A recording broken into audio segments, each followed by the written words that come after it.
Les actes de pédophilie sont abominables. Le bon développement des enfants relève de la responsabilité des adultes. Abuser d'eux est criminel.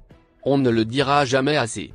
Et pourtant, c'est ce qu'ont fait des prêtres catholiques à travers le monde, trahissant la confiance qui leur était donnée en raison de leur fonction d'autorité religieuse. Les tentatives de relativiser ces affaires en disant que la majorité des actes de pédophilie se déroulent dans les familles, comme dans les institutions scolaires ou dans d'autres religions n'enlèvent rien à l'ignominie de ces actes. Les fautes des uns n'excusent pas les fautes des autres, surtout de la part de ceux qui se sont engagés dans le célibat consacré et qui prétendent détenir la voie du salut. Ce n'est pas dans un pays ni dans quelques pays, ce n'est pas quelques brebis galeuses, c'est toute l'Église catholique mondiale qui est accusée d'actes massifs de pédophilie et d'autres actes de violence à l'égard d'enfants qui étaient à sa garde dans des orphelinats par exemple. Ainsi donc il faut bien affronter aujourd'hui l'indéfendable. Tout était resté caché pendant des décennies. L'Église catholique fait face depuis des siècles à la révélation de nombreuses affaires d'abus sexuels sur mineurs commis par des prêtres, des religieux ou des laïcs en mission ecclésiale sur différents continents. Certaines de ces affaires ont été portées en justice, mais d'autres sont prescrites, souvent parce qu'elles ont été couvertes ou étouffées par la hiérarchie catholique. Comme par exemple le cas de 300 prêtres accusés d'actes pédophiles sur plus de 1000 enfants aux États-Unis. L'affaire concerne près d'1 millier de victimes. Jamais une enquête publiée par un jury populaire n'a révélé autant de cas. Le grand jury a découvert des preuves incroyables d'abus sexuels concernant 301 prêtres prédateurs. Selon le rapport, les représentants de l'Église catholique de l'État de Pennsylvanie étaient au courant des agissements des prêtres, mais ont décidé de garder le silence. Les évêques avaient accès aux archives. C'était de l'abus sexuel d'enfants, y compris des viols commis par des hommes adultes, des prêtres contre des enfants. La plupart des cas trop anciens sont désormais prescrits. Les prêtres ne pourront donc être poursuivis devant la justice, mais leurs noms seront rendus publics. Seuls 2 d'entre eux ont pu être inculpés. L'Église catholique est régulièrement visée par des affaires de pédophilie, mais les prêtres échappent souvent aux poursuites. En cause, les délais de prescription, trop courts selon le jury, qui a formulé plusieurs propositions de réforme. Avant les années 2000 en France, les cas d'abus sur mineurs étaient souvent traités, d'après les témoignages des évêques eux-mêmes, dans la confidentialité. La principale mesure prise était le plus souvent un changement d'affectation du prêtre, sans que ni le risque de récidive, ni la nécessité d'une thérapie et d'une sanction pénale, soient réellement pris en compte. La police et la justice rechignaient à enquêter et condamner les crimes pédophiles des prêtres catholiques. La justice comme la police et le gouvernement ne veulent surtout pas s'attaquer vraiment à l'Église pédophile universelle, comptant seulement sur le repentir. Et ceux qui osent dénoncer l'affaire, même à l'intérieur de la hiérarchie de l'Église, sont généralement punis durement. Ainsi les prêtres pédophiles peuvent compter sur les évêques pour garder leurs secrets et pour qu'ils essaient de pousser les victimes à ne pas porter plainte. Plus de 1000 victimes de prêtres pédophiles se sont manifestées en 4 ans auprès du centre d'arbitrage ou des points d'accueil mis en place par l'Église. 1000 victimes et autant d'abuseurs qui ne seront jamais inquiétés. Il a fallu parfois 40 ans aux personnes concernées pour se mettre à parler. Emmanuel Dupont, Vincent Wilbert. Elle avait promis plus de transparence.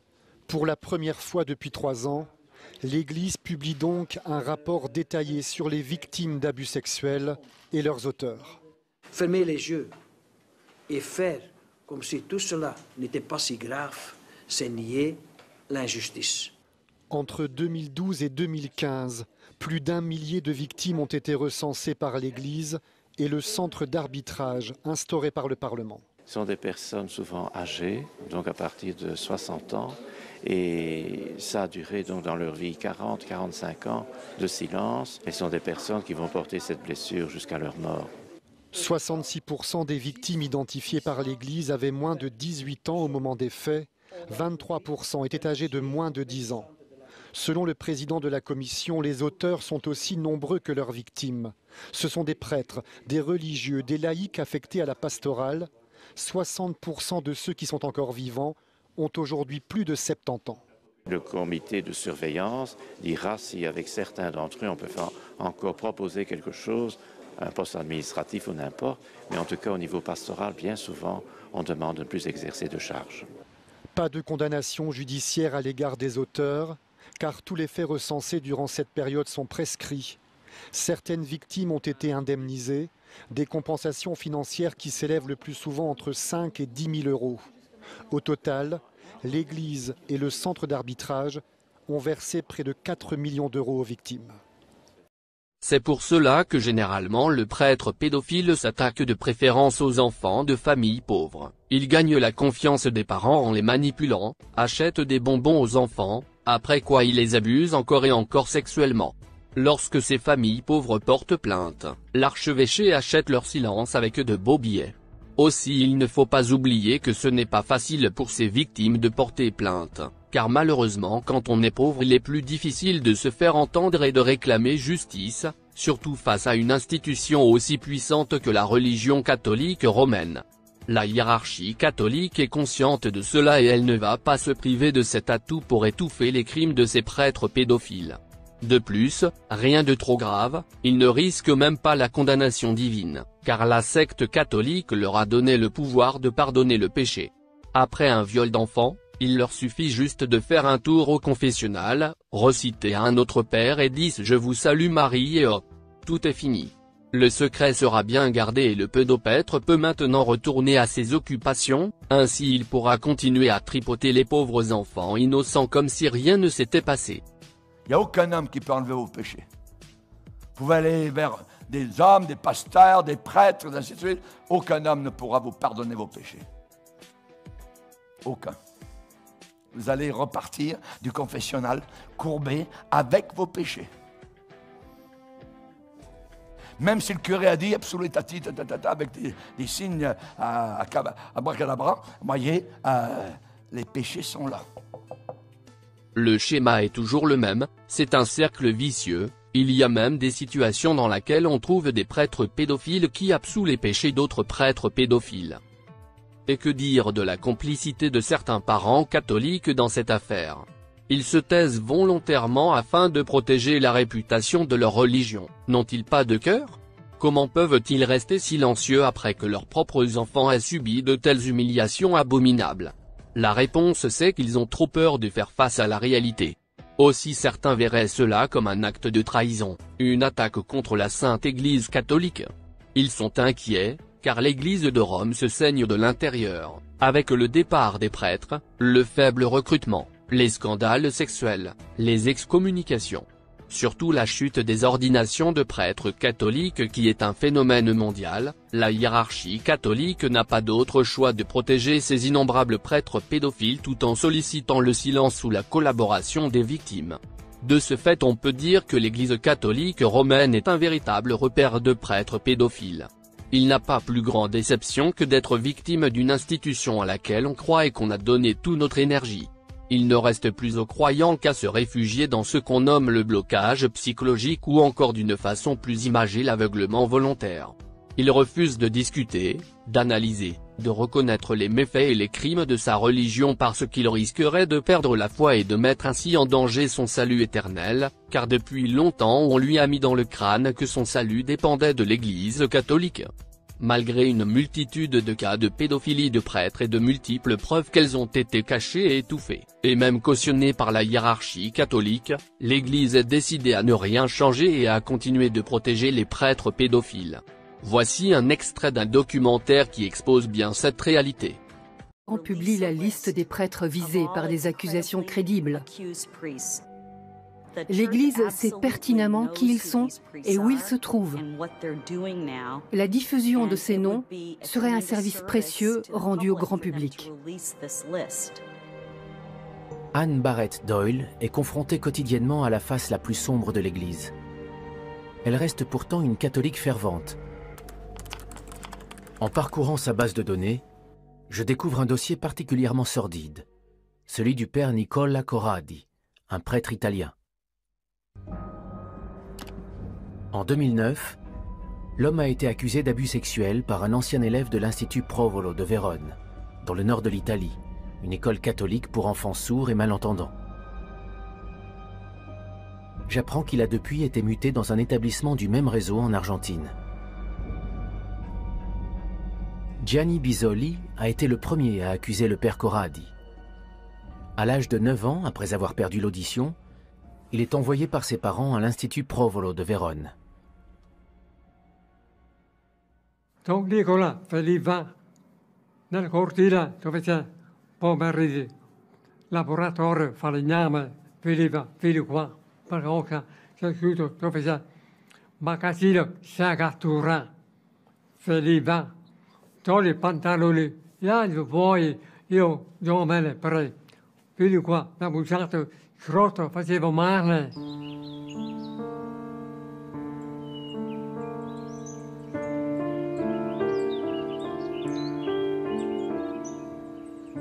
Selon Gianni Bisoli, le père Corradi n'était pas un prédateur isolé. Il affirme que les agressions sexuelles étaient fréquentes à l'Institut, surtout dans les toilettes et le dortoir. Ho avuto tanta paura quando vede prete, fino un attimo camera, facciamo, io costretto però non volevo pigliarmi, però ho la mia pelle, sono costretto pantaloni, mi ha fatto somodizzato, masturbazione, sesso orale. Io speravo di dire mamma, mai venuta, quanti genitori, come stai tu, dove è la tua mamma? Mai, sempre solo. Mi piace. Les mauvais traitements étaient bien systématiques à l'Institut.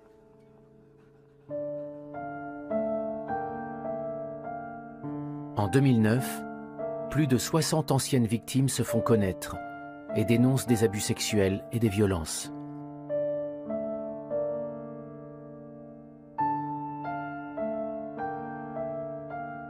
Trois ans plus tard, une commission d'enquête mise en place par le Saint-Siège leur répond. Ses conclusions sont plutôt tièdes. Presque aucun de ces prêtres n'a été condamné. Seuls 2 d'entre eux ont été rappelés à l'ordre. Du point de vue de la loi civile, tous ces délits étaient hélas prescrits. Et le Vatican n'a même pas accordé le moindre dédommagement aux victimes. Voici la lettre adressée à l'avocat des victimes par le diocèse de Vérone, au nom du Vatican. Franchement, je suis perdu. D'un côté, il reconnaît que des abus ont eu lieu à grande échelle à l'Institut Provolo. De l'autre, il affirme que les accusations arrivent trop tard pour pouvoir être étayées. Le père Corradi n'est mentionné nulle part. Et le témoignage de Gianni Bisoli est jugé peu crédible, contradictoire et incohérent. Par-dessus le marché, aucun prêtre n'est relevé de ses fonctions. Un seul se voit interdire tout contact avec les enfants. Père Corradi, à l'Institut, a coïncidé avec l'apparition de toute une série d'infractions d'une extrême gravité, telles que la corruption des mineurs, les viols et les agressions sexuelles. Les cibles en étaient les pensionnaires de l'Institut. J'emploie sciemment le terme de corruption de mineurs. Il n'est pas usurpé, dans la mesure où les enfants se sont mis à reproduire entre eux les conduites déviantes que le prêtre Corradi leur avait montrées. C'était un cercle vicieux. Parmi les victimes des viols, il y avait des enfants qui n'avaient que 7 ans. Les agressions sexuelles qu'on leur a infligées sont si abominables qu'elles dépassent l'entendement. Je pense notamment au cas du prêtre qui avait fait de la sodomie sa stratégie de viol sur les mineurs. Il s'agit vraiment d'accusations gravissimes. L'histoire de Joël illustre bien le cycle de violence qui se perpétuait à Provolo. Il a été agressé par un pensionnaire plus âgé, lui-même victime d'abus sexuels.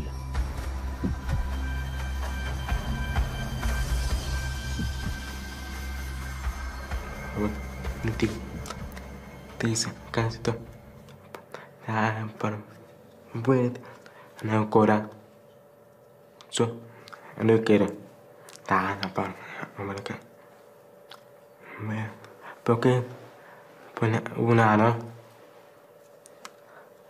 tiene conmigo me duele mi vergüenza mana casi suso más para con cả situation.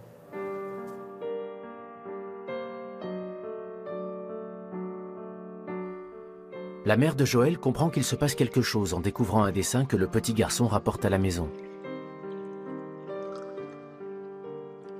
Une fois, Joël m'a montré un dessin pornographique avec un homme en train de faire une fellation à un autre homme. Ma réaction a été de lui coller une gifle. Du coup, mon fils s'est muré dans le silence. Je l'ai envoyé se coucher.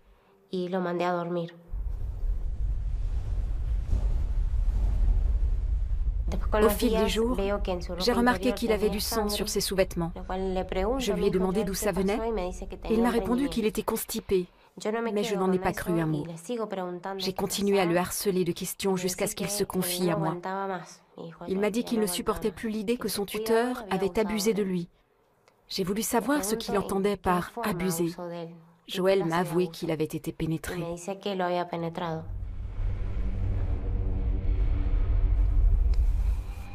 Le même tuteur l'avait forcé à violer un autre garçon. Joël n'avait que 9 ans au moment des faits.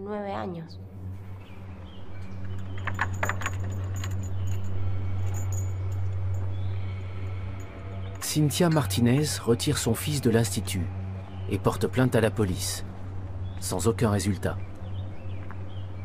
Depuis 2008, combien d'enfants auraient pu être sauvés si des mesures avaient été prises? J'ai bien vu que la procureure qui prenait ma déposition ouvrait de grands yeux quand j'ai prononcé le nom d'Église catholique. L'air de dire « Mais qu'est-ce qui va me tomber dessus ?»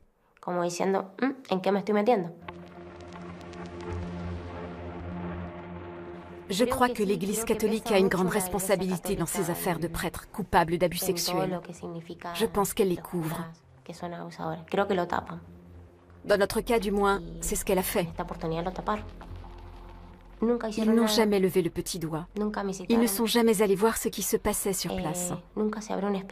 Ils n'ont jamais ouvert la moindre enquête. Rien n'a été fait, absolument rien. À aucun moment tout au long de ces années.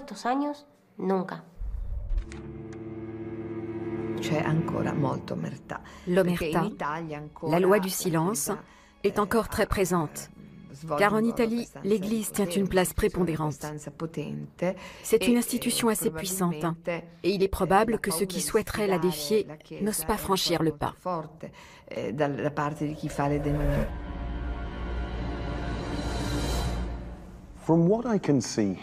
D'après ce document, entre 2004 et 2013, l'Église a traité les cas de 3420 prêtres visés par des accusations crédibles de viol ou d'agression sur mineurs.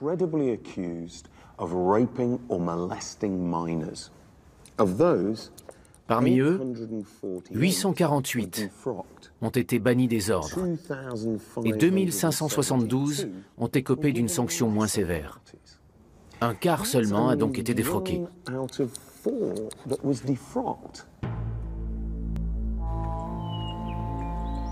J'ai interrogé un prêtre démis de ses fonctions sous le pontificat de Benoît XVI. Il m'explique d'où lui vient son attirance pour les enfants. C'était le charme des enfants, hein, mais ça je pense que tout le monde peut, sans être attiré sexuellement, peut être ému par le charme d'un enfant. Ça n'a rien d'extraordinaire. Le problème, c'est quand cette émotion entraîne un passage à l'acte. L'ancien homme d'église a souhaité rester anonyme. Il dit s'être livré à des attouchements sur des enfants avant même son ordination.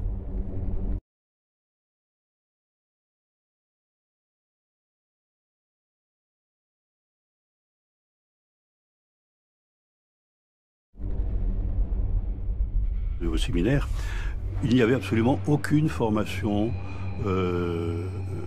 aux réalités sexuelles, aucun discernement psychologique. Même ultérieurement, dans les séminaires, je n'ai eu aucune formation morale. Pas seulement de sexualité, même de morale.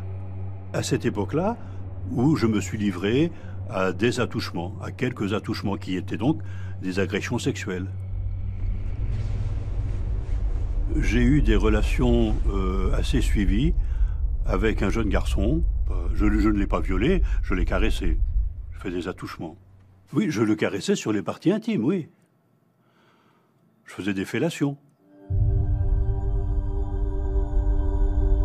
Certains prêtres s'en sont aperçus et m'ont dit « fais attention ». Mais on n'a absolument pas accordé à cela l'importance que ça aurait dû avoir. C'était des questions dont on ne parlait pas, purement et simplement.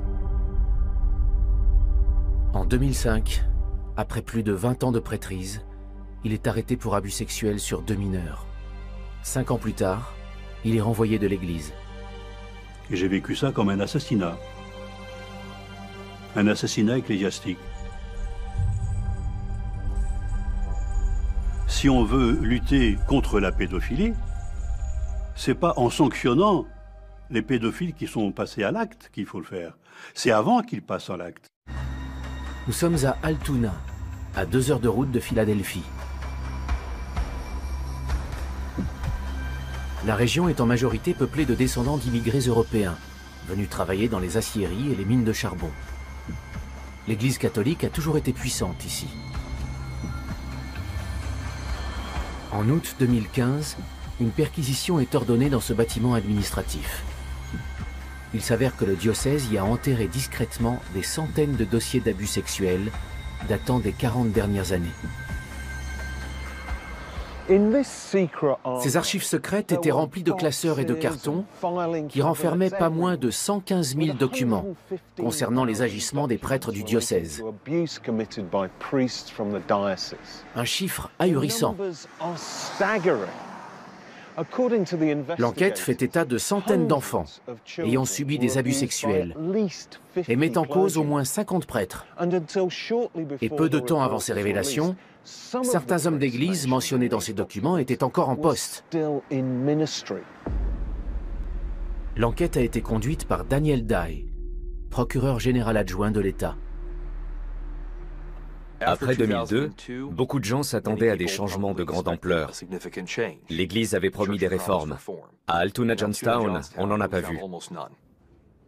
Les évêques ont continué à permettre aux pédophiles de sévir, à les couvrir et à faire de la rétention d'informations. Ils n'ont pas donné aux paroissiens et aux victimes les éléments qui leur auraient permis de protéger leur famille.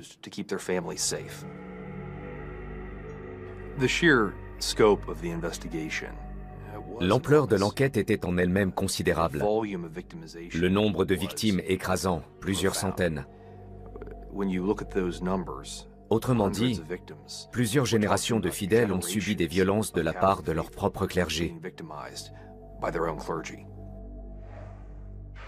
Parmi les documents, figure une grille récapitulant les sommes proposées aux victimes en réparation d'abus, allant des caresses intimes aux fellations et aux viols. Appliquer un barème au traumatisme d'un enfant a quelque chose de choquant. Ces victimes n'osaient pas en parler à leur entourage. Elles pensaient qu'on ne les croirait pas en raison du pouvoir de l'institution ecclésiastique. Les payer, c'était les réduire définitivement au silence. On leur proposait parfois une assistance psychologique, mais toujours moyennant une stricte confidentialité. Elles devaient s'engager à ne rien révéler. Et chaque fois que les victimes se tournaient vers le diocèse dans l'espoir qu'on les aide, elles se retrouvaient sous une chape de plomb supplémentaire. Entre 2 postes, les prêtres coupables d'actes de pédophilie étaient envoyés dans des cliniques gérées par l'Église pour y suivre un traitement psychiatrique. Le père Gérard McClone, psychologue clinicien, a dirigé l'un de ces établissements qui a accueilli de nombreux patients d'Altoona. C'est un spécialiste des prêtres pédophiles. À en croire les études publiées aux États-Unis ces 10 dernières années, la majorité des prêtres pédophiles n'auraient peut-être pas franchi le pas avec une formation appropriée ou une répression plus sévère des abus sur mineurs. Trop souvent, on dit qu'il s'agit de quelques brebis galeuses. On met tout sur le dos d'une poignée de prêtres. En disant ça, on passe à côté de la grande majorité des agresseurs sexuels. Et on perd de vue les changements systémiques qui s'imposent. Parce que c'est le troupeau tout entier qui est touché. À l'aube du 3e millénaire, l'Église catholique est ainsi encore un nid de pédophiles. Les prêtres coupables d'abus sexuels contre des enfants continuent apparemment à être protégés de la justice, puisque toute affaire doit être tenue secrète et traitée uniquement en interne. Et protégés de la vindicte populaire, puisque l'Église reste prête à investir des millions de dollars pour imposer le silence aux victimes de chaque clerc pédophile.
Je suis le chemin, la vérité